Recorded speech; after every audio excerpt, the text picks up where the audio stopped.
everyone, and welcome to the Women Racing to Win. We're back, very excited to be live on the air. I'm Kobe Lambert from the Podium Finish, filling in for Joe Sam Diego today, and with me is Daniel Zeri from Races, the girls behind the helmet. Be sure to comment in the chat room below and feel free to ask any questions you have during the program. We have a lot to discuss today, so let's get after it with the action in DTM. Yes, hello everyone. Good morning from everyone following us in the US. And I would like to say that it's great to have you here hosting the show, Toby. It's always a real pleasure for us to follow your race reports and to hear you talking about NASCAR and on all in sports car. You are also really knowledgeable about all these series. As you said, it was a pretty busy weekend last time out, both from DTM and from other series. DTM had its first race of the new era, which started at Monza in Italy with two female racing drivers. One is the German star Sophia Flörsch. The second one was Esme Hockey, a former W Series racer. She raced in 2019 in the all-female championship. She was a pretty late addition to the series, actually. So she missed also all pre-season testing. So it was pretty challenging from her. She said in the press conference in Monza that she felt she was a little bit thrown in the deep end because, of course, it's a really competitive championship with a lot of very, very experienced drivers and teams. And for the first time since the series was born, DTM went to the GT3 format, so with GT3 cars. So it was a really important day for the championship, and also obviously because there were for the first time since 2011 were two female drivers back on the grid. So far the only the female driver to have won a race in DTM has been Ellen Lohr in 1992. So definitely Sophia that we see here in the picture racing for Audi Apt in the white and green Audi R8 LMS GT3. She definitely tried to be the next one, following in Ellen Lohr's steps this year. But also Esme Hockey did very, very well in her debut. As I said, we didn't know what to expect from Esme. It was a very late addition. She's racing in the Rocky sponsor Lamborghini for Huracan for T3 Motorsport. And so Esme, basically with no testing and no mileage in his car, had a very, very good qualifying session. She was 12. And so we were very impressed by everyone by her qualifying on Saturday. Sophia had a bit more of a challenge qualifying. It was a 9. But actually, she said that it's very difficult for her to adapt to the GT category because, of course, it's her first time in a GT car. She has been racing in the past in Formula 3 cars. She has been racing the FIA International Formula 3 Championship in 2020, and also she had made her sports car debut in the LMS last year, finishing in the top 10 at her first participation in the 24-hour of Le Mans. And also this year she has stepped up with the all-female Richard Mille Racing team to the World Endurance Championship. So definitely a driver at the top of international championships, and with DTM she adds one more brick to her already very elite curricula, I would say. But of course, it's not easy for her to jump straight in a GT3 car. She said that the most difficult thing that she had to learn was the braking, because of course it's very different from single seaters. You have ABS in GT3, which is something that she had never driven on before. And obviously Monza being such a heavily dependent on braking, it was a little bit more difficult for her to adapt. Well, for Esme, of course, it's her DTM debut, but she had 3 previous seasons in Porsche Carrera Cup GB in the UK. And last year she won in dominant style the Pro-Am Championship in the Porsche Carrera Cup. So I would say that a new series for her, but not completely new to GT3. In fact, in the press conference, also Sophia and Esme joked a little bit because of this, because one of the journalists asked Sophia to give one tip to Esme that was just joining the series with no testing, and she said, well, maybe she is the one that I have to ask for a suggestion, because she has already driven the GT3 cars. We don't know, of course, if that's all about behind Sophia's struggling a little bit in the first day. But she had a little bit of a hard time to adapt. She was P19, but in the races, actually, she was a little bit better. In the first race, Esme had very good battle with former Formula One driver Alex Albon into the first race.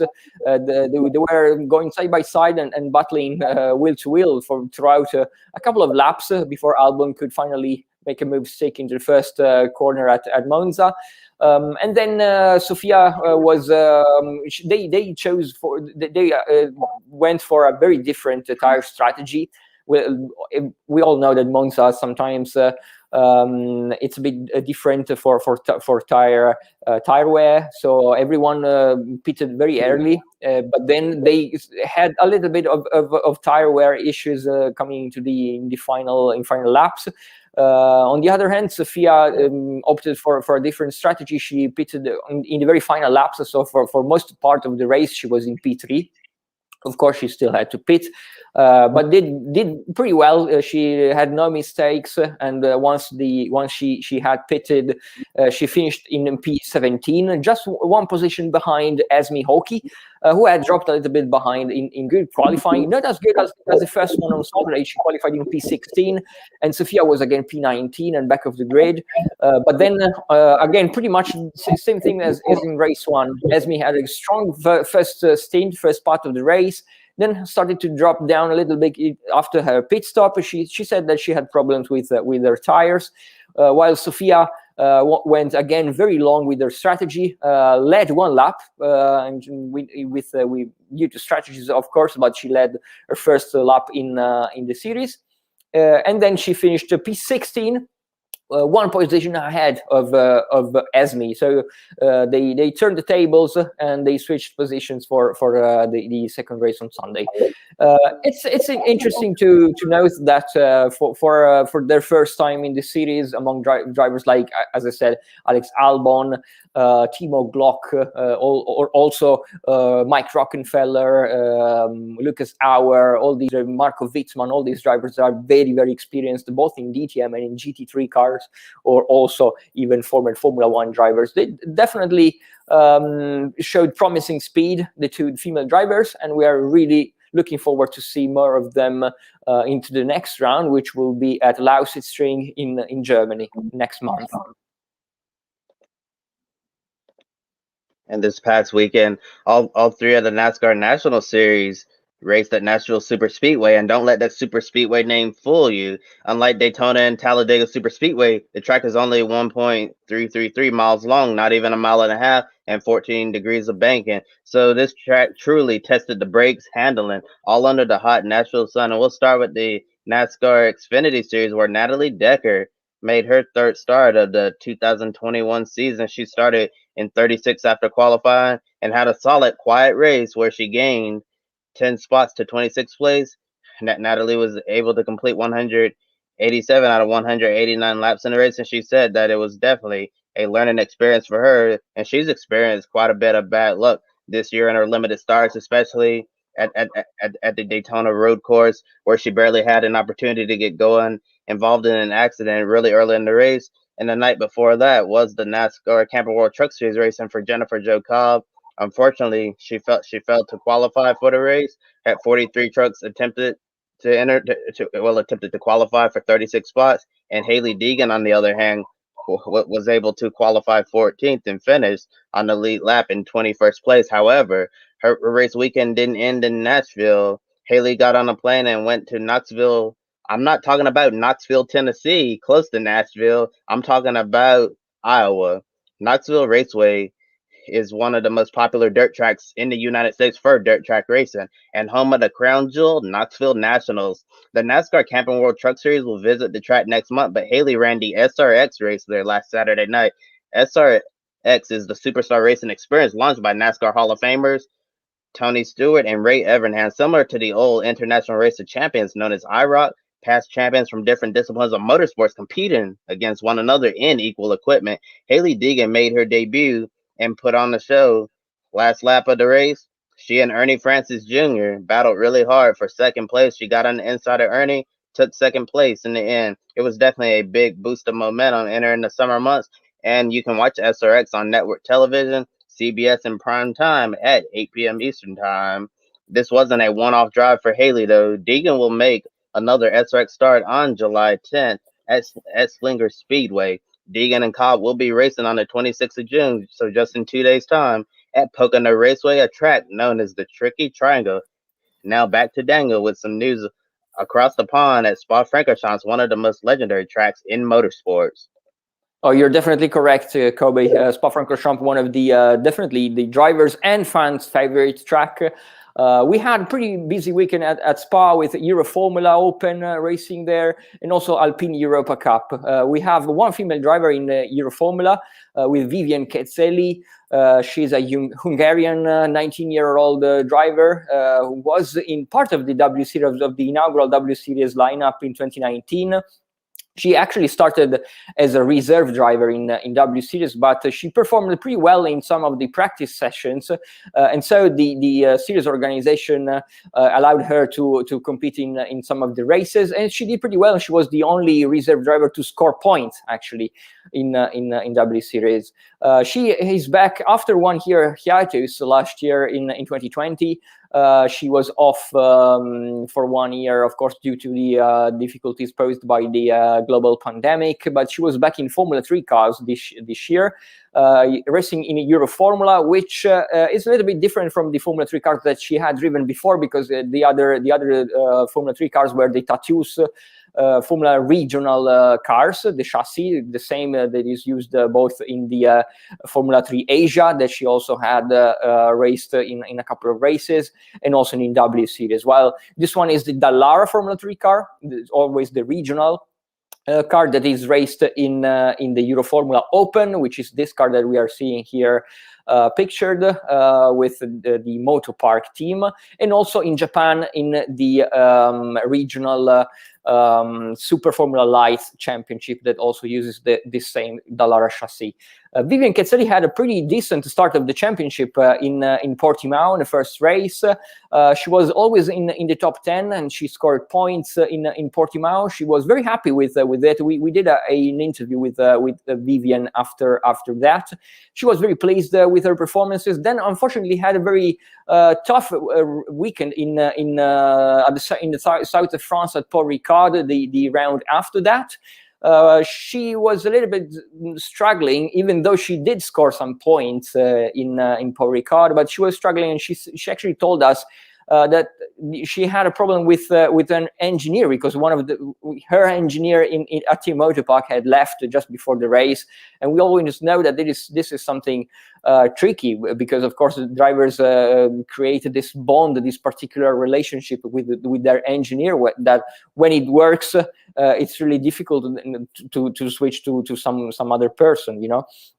So she had to adapt in France at the second round, but then coming into the third round as Spa-Francorchamps, she had really her strongest weekend so far. She scored the points in all three races. She was P8 in the first race. That it was her best result of the season to date. Even though I would say that her best races were the second and the third one. She was P10 and P10 in race 2 and race 3. But definitely the results didn't show her progress because she was always fighting way better pace. She was always fighting there in those positions around P8, P9, and P10. and also had an accident in the last race, and she broke her front wing, so she had to came back to the pits, change her front wing. Luckily for her, there was a safety car, so she could rejoin the field at the back of the field with no massive gap to the rest of the pack. And then she made some more passes towards the end, and again scored points with a P10. So I would definitely say that her results in this series last weekend didn't fully show her improvements, but we talked with her, and she agrees. It was her best weekend to date in Euro Formula Open. Also in the Alpine Europa Cup, in the same track in the same weekend, were two female drivers. One is Lilou Wadou, 20-year-old French driver, who had previous experiences in the Renault Clio Cup in touring cars, in national touring cars in France, and then stepped up to Alpine Cup last year. This championship is a one-make series from the French automaker Alpine, racing with the A110 Cup GT4 car. And also there is a Polish driver, Gosia Dest, who is a pretty popular driver over here in Europe. She has raced in GT cars, in touring cars, in single-seaters. She was also part of the W Series in 2019. She was very a fierce competitor, and also very popular because she's also quite like a personality on both social media. And funnily enough, she has a degree in journalism, so she does media work for her, and she's pretty good with that also.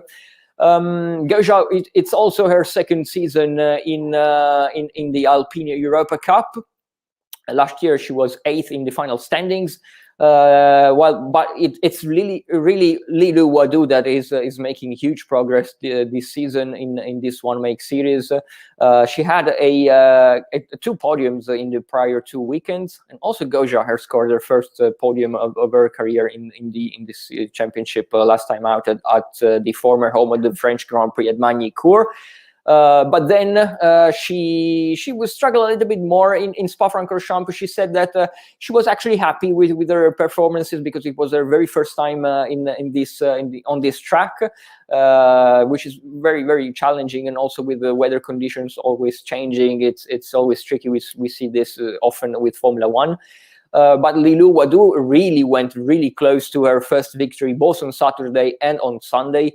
She was leading the race on Saturday after making really some great moves for the lead. Unfortunately, she received a 5-second penalty for track limits in the race. So she tried to extend the gap, just about to try to stay in podium positions, and she did manage to do so. But another 5-second penalty after the race, relegating her to P4. So I would say good point for her, who is second in the standing so far. But still not quite the victory that she was aiming for. And again, in the second race, she was second, and she launched an attack to the first placed Hugo de Wilde. He was off the track, and she managed to overtake him, but he went back ahead, cutting the track.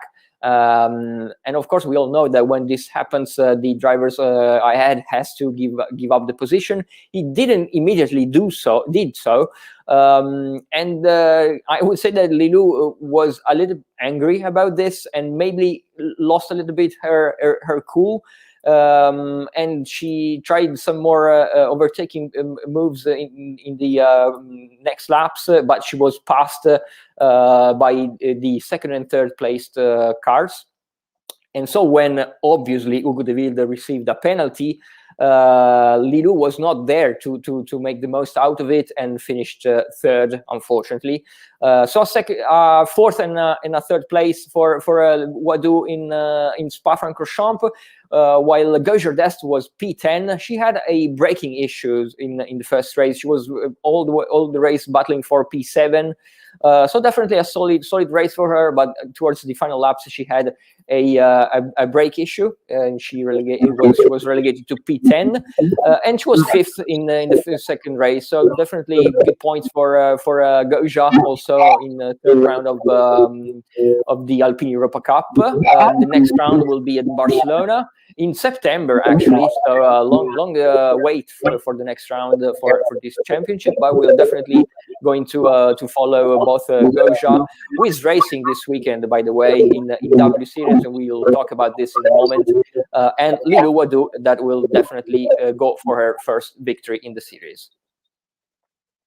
Yeah, it's definitely gonna be a long time until the next race. And this weekend we're gonna be looking at the 2021 season opener for the W Series. And actually, early this morning, the W Series made a huge announcement regarding the future of the series. 2021 will serve as a transition year with new liveries and partners starting in 2022. The W Series will officially move to a team-based championship. This season, the team championship will be unofficial, and if the concept works out well, it'll stick around for next season.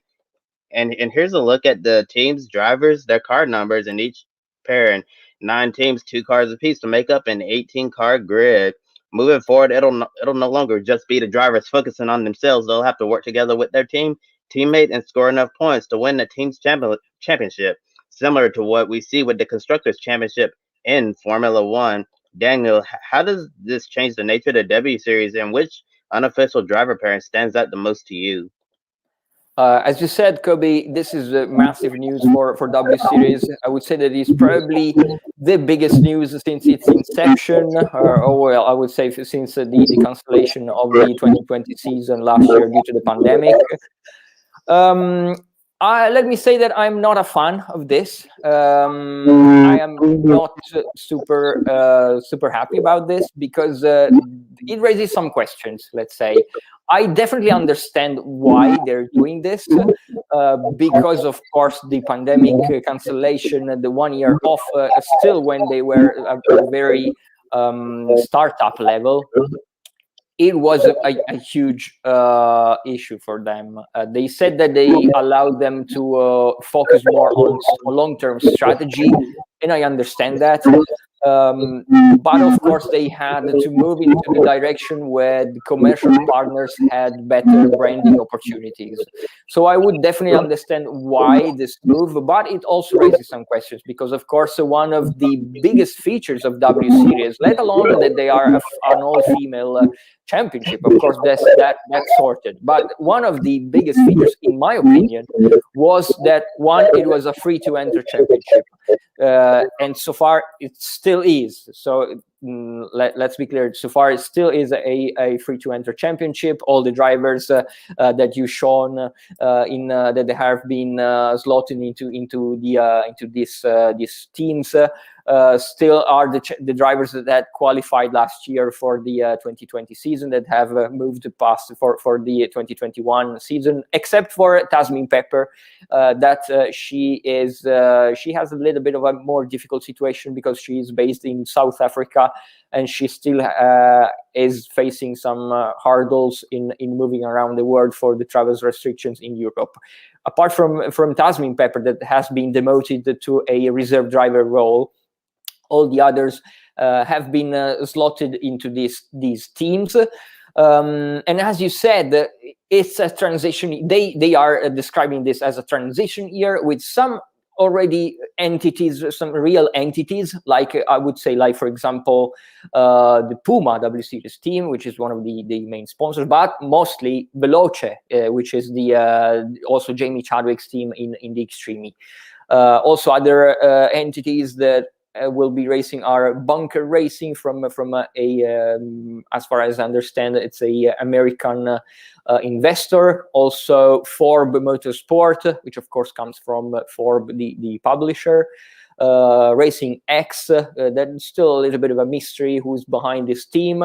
While other teams like Scuderia W, W Series Academy, and EQVW are fictional entities where behind there's W Series behind the organization behind those entities. So as you said, Kobe, it's still a transitional year coming into the next year. But my questions are for 2022 and beyond, because if W Series is going to go fully with a team structure, like I would say any teams for like any championship, like FIA Formula 3, FIA Formula 2, Formula 3 regional championships, any IndyCar, for example. Let's say IndyCar probably is the most fitting example, because they are definitely a spec series, because it's a same car, even though there's no the same all the same engines, but it's a spec car. But we all know that there have massive differences in between teams. It changes their budgets, their investors. There's politics behind it.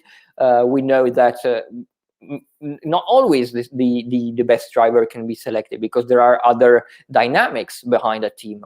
Understandably, there is advertisement deals, there are branding opportunities, there's maybe some drivers from a certain geographical area or country that might be more interesting for a team rather than for another, and this is understandable. And so I would say that with W Series, I understand why they're moving in this direction, because commercially and financially it makes sense for them. In the first season in 2019, they were funded by equity. It was a startup founded by Catherine Bond-Muir and also another British businessman, Sean Hawksworth. So there was also David Coulthard behind it, former Formula One driver. There was Adrian Newey, also a Formula One personality.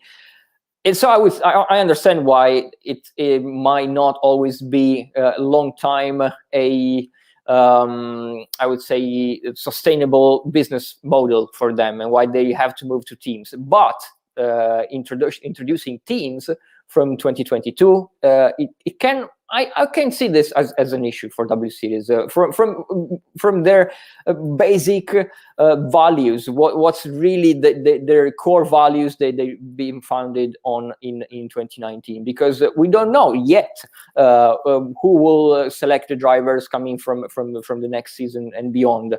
If there still will be a selection test program like in the past 2 years, where the fastest driver goes through, we don't know that yet, because when a team can decide, there's other dynamics behind it. We don't know yet how these teams will be funded, because so far the drivers were free to entry. We don't know yet if the team will be requiring budgets from a driver. So I would say this is very tricky for W Series, very tricky future. It's really going to be interesting to follow this transitional year.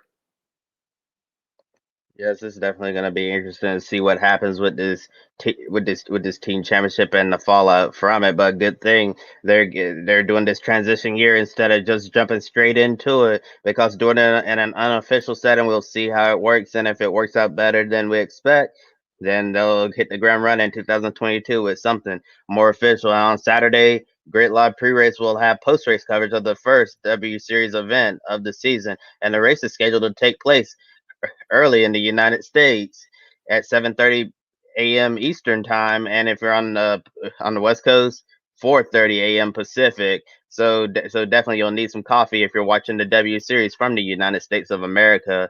And the inaugural champion, Jamie Chadwick, is the favorite to go back to back to win 2 championships in a row. We know Bicycle Visser was runner up. Do you think those are the main 2 to watch for the championship, or could we see a surprise?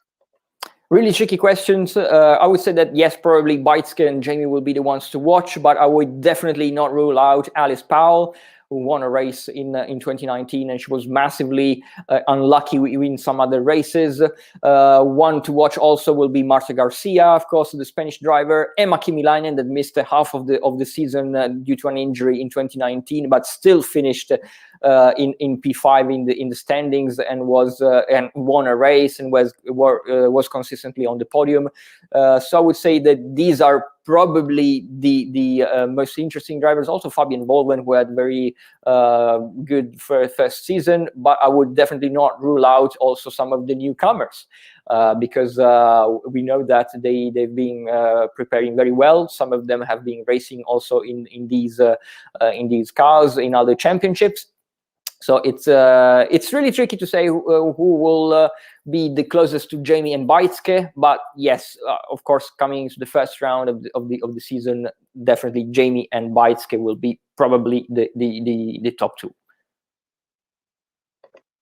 And one of the drivers also returning to the championship is Sabre Cook, and we do have audio from Sabre Cook on her expectations heading into the 2021 season. It definitely makes sense for W Series to do the first two back to back at Red Bull Ring, so just it makes it easier logistic wise. So I completely understand why they've done it, and obviously with all the COVID restrictions and traveling, it makes it a little bit easier in that respect as well. So it's like one less different country that we have to deal with their regulations. In a way, it is a positive because then it's one less new track I have to learn, and it's a chance for me to continue to improve on one circuit over the first two races. So it might end up being quite a blessing in disguise in that regards. And one driver many have been talking about is Marta Garcia, as you mentioned, as a championship threat. How important is it to come out with a good first race? And is there any additional pressure on Marta to get a podium or win this weekend? Yeah, I think you are right. Being quite a short championship because it's 8 rounds, but unlike some other championship where you have double headers or also triple headers like Formula 2 and FIA Formula 3 have this year, W Series will remain with a one race format for each weekend. So with only 8 races and not much track time, because of course this year there's also just one free practice session, 30 minutes free practice sessions, unlike in the first year where they had 2 free practice sessions and also 1 qualifying. I would say that it's consistency is the key. Starting the championship on the right foot is massively important, as you said. Marta did score a podium at the inaugural race in 2019 in Hockenheim and won the race in Norrisring at 19-year-old. So now Marta, I think, will have to score big points and start the season. But everyone that I've spoken to pretty much agree that she will be right up there fighting for the title. Yeah, it'll definitely be interesting to see who's in a title fight this year. We definitely expect to see Jamie Chadwick trying to defend her championship bicycle Vitzer as well. And let's throw Marta Garcia in the ring, and maybe we'll see someone we haven't even mentioned yet in a championship fight. And that's one of the beauties about motorsports. You never know what's going to happen. And heading into the 2021 W Series season opener, I still don't know what to expect. I expect those 3 drivers to be strong, but we might be in for a surprise, and another driver might rise to the occasion that we haven't even looked at so far. And here are some additional thoughts from Sabre Cook. I think we all kind of know what to expect already going into the season, especially after this test. I think we know kind of relatively the way things are, and obviously everyone's going to still continue to push to grow their own performances throughout the season. So I guess I don't know if I would say that it's going to eliminate that surprise growth of someone or not, because we're all trying to improve regardless throughout the season. Mm-hmm. And we have some rookies in the field this year, and of course drivers like Alice Powell, Belen Garcia, and Sabre Cook, in which we had all of those ladies on Grit Network in the past, and also Daniel, you did mention Tasman Pepper. We also had Tasman make an appearance, and really unfortunate situation with her and the COVID pandemic, travel restrictions with South Africa. I'm sure it's a really frustrating time for her, because I was looking at her stats from the 2019 W Series season, and she ran really well, was really competitive, and because of the pandemic, being a reserve driver, it has to be really frustrating for her, because in year 2 she could have definitely shown a lot of growth and went out there and been competitive and potentially challenged for wins. And looking at all of the drivers in the W Series, do you think this is the most competitive lineup of drivers out of any feeder Formula Series? Well, that's a great question. It surely is extremely competitive. We've seen this in year one when we really didn't know what to expect coming into the first race. It was, and we also talked about this with the series CEO Catherine Bonnemure in the past. She told us that she was also a little bit scared coming into the first round because she didn't know if there were maybe potentially some drivers running up with the victories straight away and with big gaps, but it wasn't the case. They were very much a bunched up grid, and all the races were very competitive. And actually, towards the end of the season, there were even more battles for positions. The battles for the top 12 were really super heated coming into the season finale. So I would say that probably from looking from the lineup, yes, we are looking at an extremely competitive series. We will have to see these new developments where will lead this championship. Let's say, for example, the W Series Academy team with Nerea Martin, Irina Sidorkova, two of the youngest, probably two youngest drivers on the grid. Two newcomers, two rookies. It's going to be really interesting to see how they do. But also some others team like, for example, Emma Kilanen and Abby Eaton. They're racing for the EQEW. That is obviously one of the fictional entities with W Series behind. But also Gojer Des, that was initially selected as the reserve driver, and then he's racing in the first two rounds, of course, in place of Tasmin. And as you said, Kobe, it's massively frustrating for Tasmin. She's probably one of the drivers that showed really what W Series was about, because she definitely didn't have the budgets to go racing in a Formula 3 championship, and yet at 30-year-old she made a debut in her single seaters, and she showed that she had the talent to be right there and scored top 10 pretty much throughout the season. So it's massively frustrating for Tasmin, but also we will see how the will do. So it's really exciting to see tomorrow the W Series is starting with free practice and qualifying. Yes, it's really exciting to see the W Series back in action. I know it was really frustrating for all of the drivers last year having to sit out because of the pandemic, but it was certainly in the best interest of the series to sit out last year, kind of like the Indy Lights series did over here in the United States.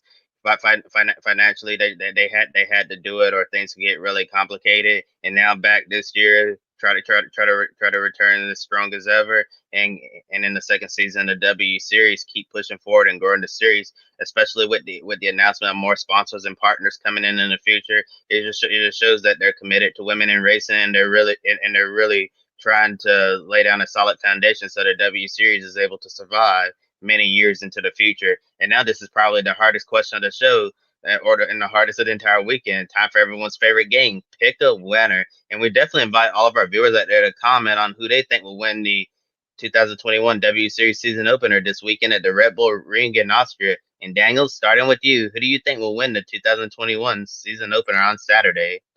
Challenging one. I would say let's first say that Jamie, Gojar, Vicky Piria, Beitske-Visser, Fabian Volden, and Emma Kilanen are the only drivers that have previously driven on the Red Bull Ring in Austria. So probably they know the circuit a little bit better. I would probably say let me go with Jamie again, because she had a full season in Formula Regional last year. I would go with Jamie. And great minds think alike, because I have no idea what to expect this weekend. So I'm going to go with the defending champion in 2019, Jamie Chadwick, to win at the Red Bull Ring in Austria. And we do have a lot of races this weekend among many different series. Oh, that's for sure. We will have, well, let's start for W Series. We've talked about this in detail.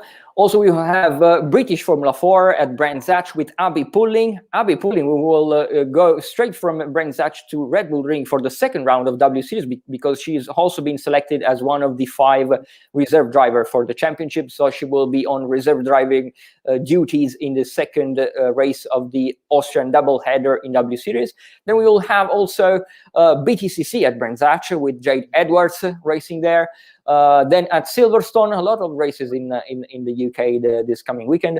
We will have the British Formula 3 Championship with Rima Jafali, the first Saudi racer. Then also British GT with Katie Milner racing in McLaren. She's a McLaren factory driver racing in GT4. Also, we have the Formula 4 in the US, racing in Mid-Ohio with Emily Lynn Scott and Chloe Chambers coming back to this championship. Emily Lynn Scott, really interesting driver to follow. Then we will have the WTCR, the World Touring Car Championship, racing in Portugal at Estoril with Swedish driver Jessica Bachmann. Then the Italian Formula 4 at Vallelunga with Hamda Al-Kubaisi and Maya Whale racing there. They enjoyed really strong testing in the previous days, so we will definitely expect Hamda again to perform well after her podium in Misano. She became the first woman to score a podium in this championship. Then stateside, we have the IMSA at Watkins Glen with Catherine Legg racing there for Team Hardpoint in the Porsche GT3 car. Also, the IMSA Michelin Pilot Challenge, obviously at Watkins Glen with Taylor Hagler and Sheena Monk. The NASCAR Truck Series, as you said, with Hailie Deegan and Jennifer Jo Cobb. And the NLS at the Nürburgring, so back to Europe, with there's a championship that always features a lot of female drivers, among them the girls team only. So that they won the 24-hour of the Nürburgring Nordschleife last in 2 weeks ago. So definitely going to be interesting to follow their next race of the championship at the Nürburgring. And unfortunately, we're out of time for today. And we want to remind all of our viewers out there, please like and subscribe to Grit Network here on YouTube. Follow us on Twitter, Instagram, Facebook, TikTok. We're all over social media. Be sure to visit www.racers/behindthehelmet.com and check out all the good coverage by Daniel and his wonderful team. It feels great to be back on the air. And I'm actually making my first appearance on this show since the very first episode of the Women Racing to Win last year. So definitely we're working hard to bring you some great content about women in racing. For Daniel Zeri from Racers, the girls behind the helmet, I'm Cubby Lambert from the Podium Finish. Thank you for watching, and we'll see you next time. Joe Samaniego here. Want to invite you to go check out Poblis. Poblis is a dog clothing and accessory company based in Austria. 10% of each of your purchases goes to helping dogs in need, whether it's homeless, sick, or ill dogs. This is one of the reasons why we support it. Kiska here is a rescue dog from rural Alaska and our grid office dog. We care about our furry buddies, and we know you do as well. Definitely check out Poblis.com. There's a link on the video description, and by clicking on that link, you get a 10% discount on your purchase as well.